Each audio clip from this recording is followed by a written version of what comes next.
Сіздер Американ үндістерінің еркектерінің арасынан сақалдысын көрмеген шығарсыздар. Бұл видеода мен Американ үндістерінде расымен сақал мұрт шықпайды ма деген тақырыпты айтатын боламын. Оның бірқатар себептері бар. Біріншіден, Американ үндістері Сібір мен Қиыр Шығыс халықтарына генетикалық жағынан туыс болып табылады. Қазіргі зерттеулерде оларды Сібір арқылы көшіп барғандығын айтады. Яғни олар қазақтар мен моңғолдарға біршама туыс болып табылады. Тиісінше азиялық монғолоидтік типтерге сай олар табиғи түрде түгі аз болып табылады.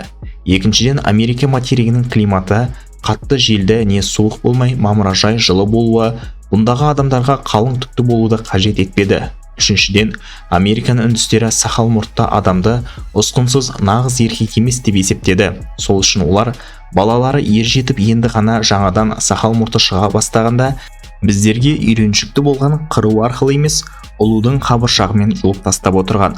Онымен қоса дурманның сусынын жағып қоятын. Бұл тек сақал мұртқа емес, түк өсетін бүкіл денесіне жасалды. Нәтижесінде 3-4 жыл осылай жұла бергеннен кейін сақал мұрт өсетін бөлімдер зақымданып, өсуі мүлдем тоқтап қалатын немесе өте сирек және әлсіз болып өсетін болып қалды. Қазіргі тілмен айтқанда, олар депиляция мен шугаринг жасаған. Зерттеушілердің пікірінше, бұл дәстүр ғасырлар бойы ұрпақтан ұрпаққа жалғасқандықтан, ақыры оларда қалың сақал мұрт өсу жойылып кетті.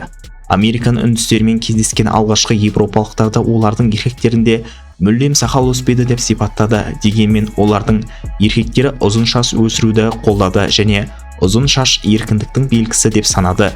Тек Канада мен Аляскада өмір сүретін үндіс тайпаларында ғана бұл дәстүр болмағандықтан, оларда басқа халықтар секілді сақал өсуі байқалған.